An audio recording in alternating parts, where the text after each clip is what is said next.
Bonjour et bienvenue à une nouvelle édition de la Chronique mécanique chez Pneus Saint-Hubert. Mon nom est Paul et aujourd'hui je vais vous parler de l'installation de vos pneus d'hiver. Maintenant nous sommes à l'automne et il est temps d'y penser. Si vos pneus sont déjà montés sur des roues, vous pouvez faire ce travail chez vous.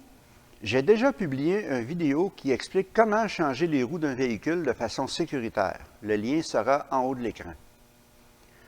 Par contre, il y a une chose que je dois vous mentionner, un problème qui revient fréquemment avec les roues d'acier multi-application.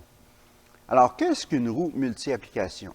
Eh bien, c'est une roue comme celle-ci, dont le cœur est plus grand que la plupart des moyeux de véhicules. Par conséquent, cette roue peut fonctionner pour une multitude de marques et une multitude de modèles. Elles coûtent moins cher car elles sont fabriquées en grand nombre. Cependant, il y a une procédure très spécifique pour monter ces roues de façon sécuritaire pour éviter les vibrations et les dommages à la roue.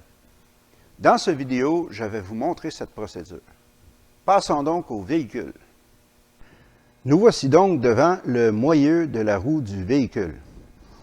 Le moyeu, c'est cette partie ici. Elle a un diamètre prédéterminé selon le modèle de véhicule. Dans le cas qui nous intéresse, il s'agit d'un moyeu de 67,1 mm. Si vous avez une roue d'origine, le cœur de la roue sera également de 67,1 mm. Donc, la roue sera parfaitement centrée sur le moyeu. Par contre, si vous avez une roue multi-application, le cœur de la roue sera plus grand que le moyeu du véhicule. Je vais vous montrer de quoi je parle. Alors, nous prenons notre roue multi-application et nous allons la poser sur le véhicule.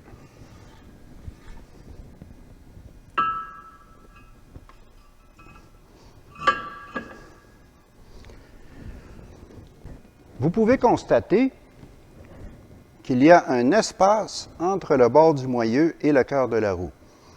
Je peux donc bouger la roue sur le moyeu du véhicule, comme ceci.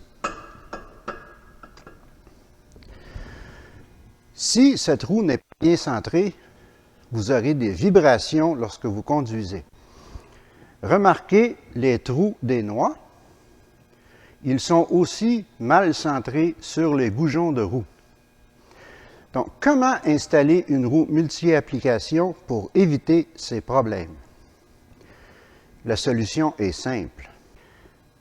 Si vous regardez une noix de roue, vous verrez que l'assise de la noix est conique. Cette assise est conçue pour s'asseoir parfaitement sur le trou de la roue. Puisque la roue multi-application n'est pas centrée sur les goujons de roue, voici comment installer une noix de roue sur ces roues pour être sûr qu'elle sera bien centrée.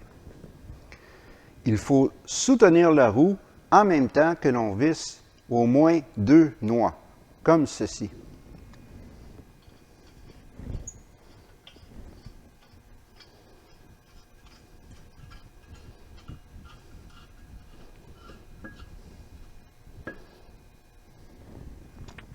La première noix est maintenant installée et comme vous pouvez le constater, elle est parfaitement centrée dans le trou de la roue. Par contre, je peux tout de même bouger la roue car il n'y a qu'une seule noix de centrée. Il est donc très important de visser au moins 2 noix de roue très bien centrées dans leur trou. Alors une fois de plus, vissons la deuxième noix pour centrer la roue correctement. Toujours bouger la roue légèrement pour centrer le trou de la roue avec le goujon et ensuite visser la deuxième noix de roue à la main.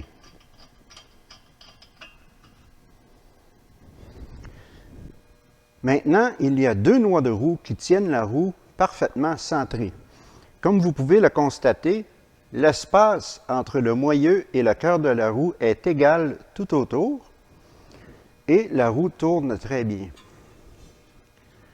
Maintenant, vous pouvez installer les 3 autres noix de roue, les serrer légèrement avec une barre de force et continuer la procédure telle que je l'ai expliqué dans la première chronique mécanique. Et le travail sera fini. Si votre véhicule est par terre, il peut être un peu difficile de manœuvrer la roue pour bien la centrer avant de visser les 2 premiers boulons. Vous pouvez utiliser soit un assistant ou une barre placée sous le pneu pour être capable de soulever la roue légèrement alors que vous vissez les 2 premières noix à la main. Mais, quelles sont les conséquences si on installe une roue multi-application de la façon incorrecte? Si vous observez attentivement l'assise des noix de roue, vous verrez que la surface a été endommagée juste ici. Elle a été écrasée. Ceci est parce que la roue était mal centrée. Cette roue est maintenant inutilisable car l'assise de la noix est endommagée et ne servira plus à bien centrer la roue. Il y aura toujours des vibrations. Cette roue est bonne pour la ferraille. J'ai temporairement installé la roue endommagée sur le véhicule pour vous montrer les conséquences. Observez comment l'espace entre le cœur et le moyeu est inégal tout autour et aussi comment le trou de boulon est mal centré sur le goujon. Ceci causera à coup sûr des vibrations lors de la conduite du véhicule et endommagera la roue irrémédiablement. Et voilà, telle est la façon d'installer vos roues multi-applications de façon à éviter les problèmes.